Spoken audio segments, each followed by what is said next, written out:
eNCA reporter Karyn Maughan is following that story for us. She joins us. Karyn, afternoon to you. When Mandela addressed that press briefing yesterday, he said he would not be taking this matter any further. It seems that's changed.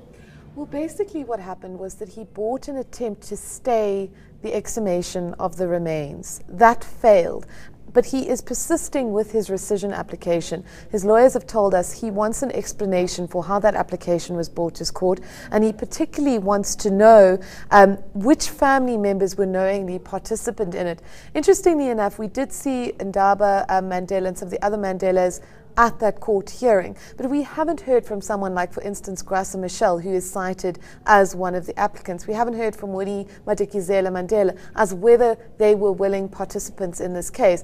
And what he's particularly saying is that, you know, you have Graça Machel yesterday at the foundation very categorically saying that Nelson Mandela is fine. He may not be particularly comfortable, but you know, he's managing. Whereas this court affidavit was brought on the basis that, according to those applicants, Nelson Mandela was facing imminent death and was in a vegetative state. So he's saying he needs to know on whose basis these allegations were made and who was part of that application. Has that affidavit seen the light of day? Well, we know that they brought an affidavit saying, on behalf of the advocate, saying that they have these medical professionals who are going to attest to the state of Nelson Mandela's health. But we know quite categorically from the people involved in this case, particularly Mandela's lawyers, that they haven't seen that affidavit.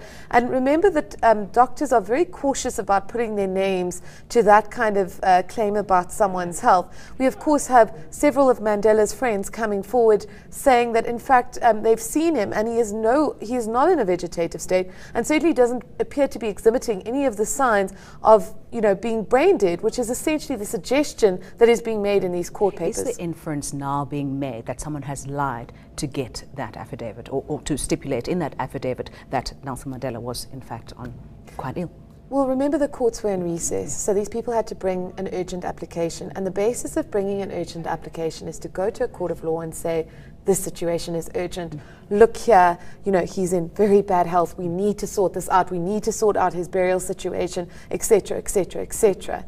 So, you know, whether or not people were wittingly part of dishonesty or whether or not they felt at that moment that there was real panic, but unfortunately for them, whoever was participant in this application has gone on affidavit and said, we have proof from medical practitioners.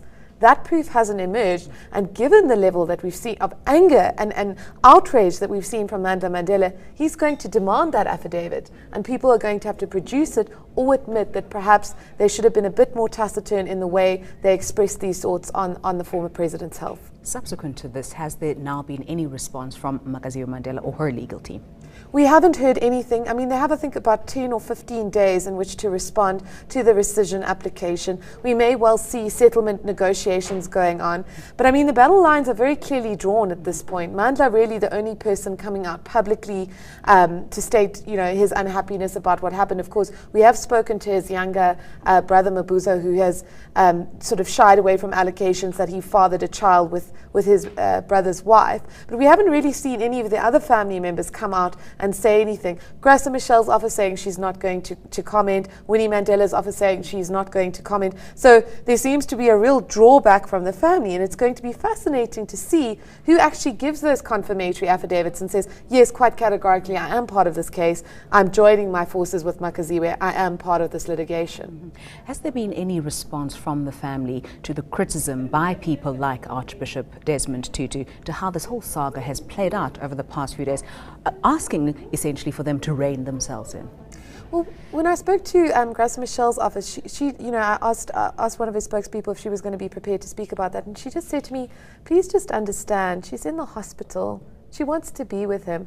And I think that's something that maybe we need to realize as well, is that for the people that really care about Nelson Mandela, to be involved in ugly public spats and mudslinging is incredibly painful at this point in this unfolding story. And I think there needs to be, because we need to understand that because people have chosen not to respond doesn't necessarily mean they don't have something to say and they won't necessarily choose to express it. But certainly, Nikiwe, we haven't seen any kind of public statements from Winnie or Graça Machel in response to these kind of open pleas from people like Desmond Tutu that this situation must be resolved. eNCA reporter Karyn Maughan, she's following that story for us.